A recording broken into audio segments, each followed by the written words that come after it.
Hervé, qu'est-ce que tu peux nous dire de ce caillou? De ce caillou, ce qui attire l'attention, c'est le creux, qu'on appelle la cupule. Tu le vois, Tébé? Et la cupule, en fait, on a parlé plusieurs fois des premiers signes gravés par les hommes, mais en fait, la cupule, on l'oublie, elle en fait partie. En fait, le réceptacle, c'est au niveau rupestre, ça fait partie des premières traces que les hommes ont laissées. Alors, y compris d'ailleurs en tant qu'outil, il y a quelques fois, quand ils polissaient des haches en pierre, on retrouve les sillons pour les affûter et aussi pour les mettre en forme. Donc on trouve, ça pouvait aussi être des mortiers, ça pouvait être aussi dédié à plein de choses. Mais les cupules en ornementation, en pré-sceptique, on en trouve partout. Donc des cercles, des cupules, des creux, des réceptacles. C'est vraiment quelque chose qui suit les hommes depuis le départ. Mais ça peut être naturel ou c'est ça forcément... peut être naturel. Comment alors, tu vois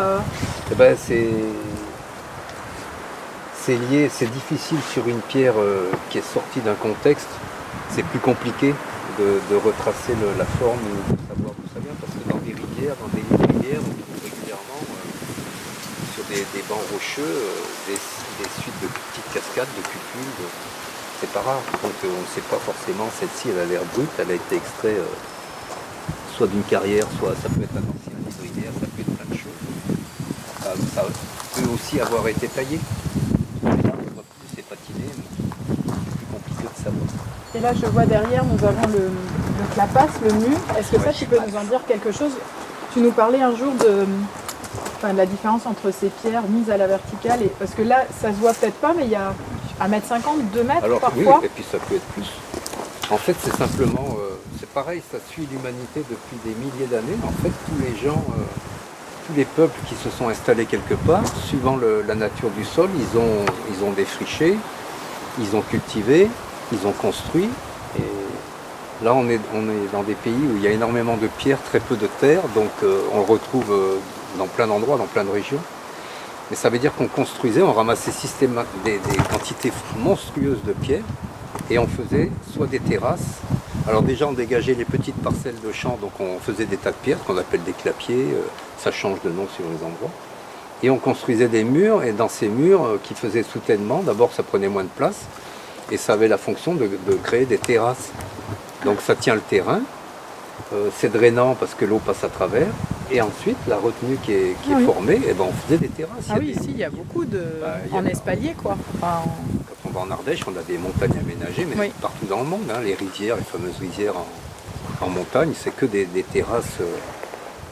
Et le lien entre vertical ou horizontal? Alors c'est lié beaucoup à la forme des pierres, c'est lié des fois à un style, on le retrouve dans des murs en pierre sèche, c'est très stable. Tu peux filmer là en bas, regarde, parce que là c'est impressionnant. C'est très stable, c'est plus facile à ranger, c'est drainant, ça permet aussi de faire des murs de manière verticale qui se tiennent très bien. Les deux se font, quelquefois c'est simplement des murs avec des strates horizontales et puis un fêtage avec des pierres verticales, quelquefois c'est en arête de poisson. Mais là par contre c'est pareil, c'est du solide. Oui, ça a l'air de rien, mais en fait ça ne bouge pas. On ne cherche pas spécialement à les ranger, à avoir quelque chose d'esthétique. Par contre, au niveau du calage, ça fonctionne. Ça tient très bien. Et puis souvent, quand on voit des pierres comme ça, on a l'impression que c'est des petits bouts, mais il y en a qui font 1 mètre, quoi.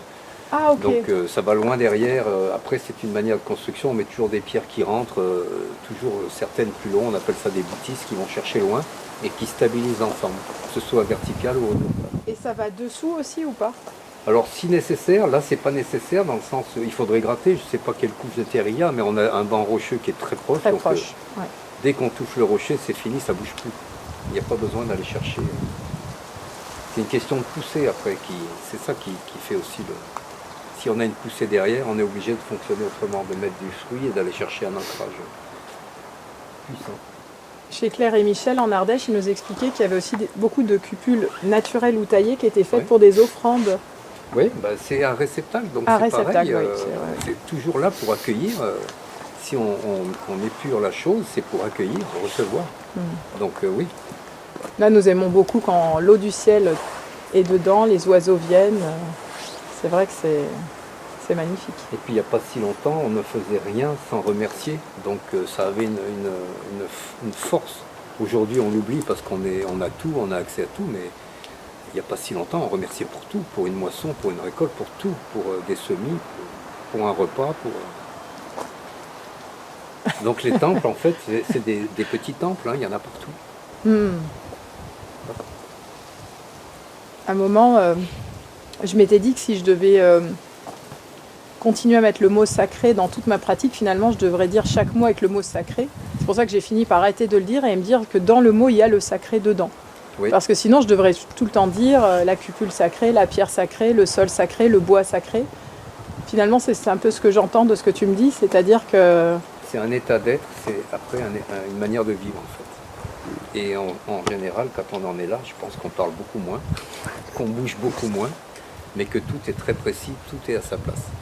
Et là, ça devient, oui, tout est sacralisé. C'est une manière de vivre.